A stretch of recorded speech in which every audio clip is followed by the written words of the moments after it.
Hi, my friends. So I'm working with a couple today, and they make good money. They're trying to retire this year. Hopefully, I'm trying to convince them to retire this year. We'll see. But anyway, so we're running the numbers, and I got them. When they die at 90 years old, and they're 60 now, something like that.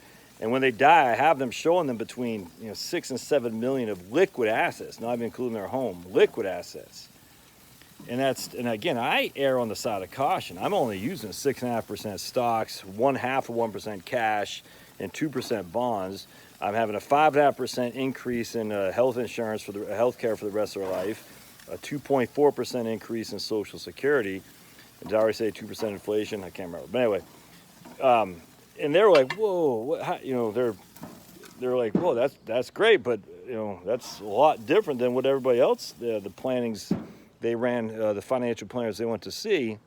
What's up with that? And they weren't accusatory or anything. They just wondered how come you're so far off. And I said because everyone else was showing them that while they could retire, they weren't going to have 6 and 7 million. That's inflated. So if you say 30 years from now, 2%, it's probably 5 million today. So essentially, you're living off your money, for now until you die at 30, and after that, you're leaving. In today's numbers, $5 million to the kiddos or the church or whatever. You know what I'm saying? And so in this case, they're like, that's not what everybody else had. How come? And I know exactly what it is, because normally people say, normally I'm on the low side, and so people have a whole lot more than I show. Simply because they're using historical numbers based on stocks and bonds and cash, which is stupid. You never want to do that when it comes to Monte Carlo. That's just dumb. Don't do that. The historical numbers are a one-off in terms of the overall capital markets throughout the world. To use a previous 70 years when the U.S. was the only game in town to project that forward, I find that to be way too conservative. I mean, way too aggressive. Oh, man, it smells. You don't understand how good. Oh, that just smells. I freaking love the summertime, man. Oh, that smells so good. Look, can you see that smoke? Look at that. Oh, yeah, baby. Bring it to me, chicken. All right, so anyway. And I knew immediately what was going on. So I said, how much were they having you spend? How much were they having you spend? And they said they weren't sure. And I said, I can almost guarantee you they had you spending 80% of your current income. I can almost guarantee you that, 70 to 80%. And their current income was quite high, all right, because they're both very well-paid professionals. I won't say what kind of field they're in, but let's just put it this way, they make good money.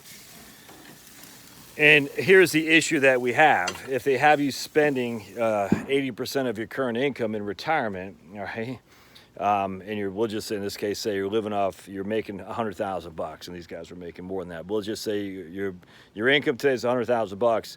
They have you spending 80% of that in retirement. That's the wrong answer if your expenditures in retirement aren't $80,000. In this case, it's certainly not $80,000 because I asked them, what do you spend your money on?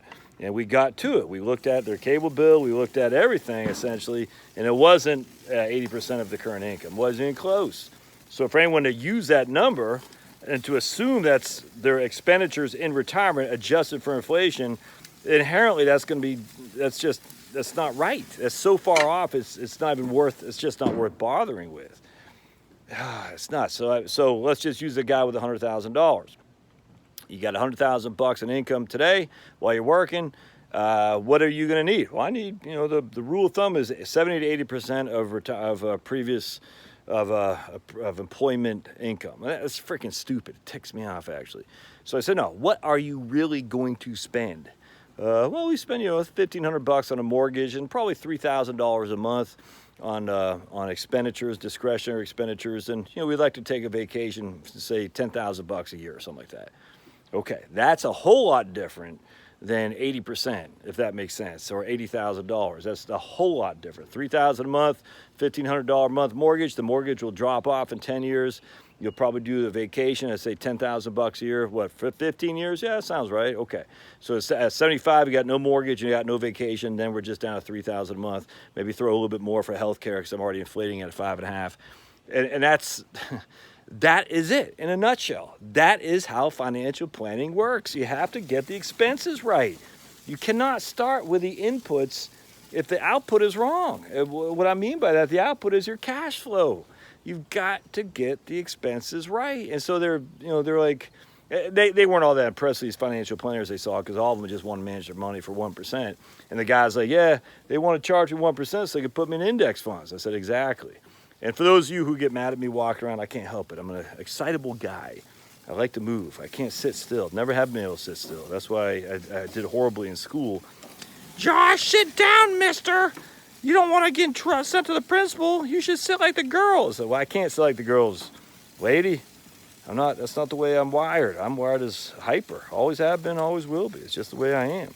Don't discriminate against me, man. All right, anyway.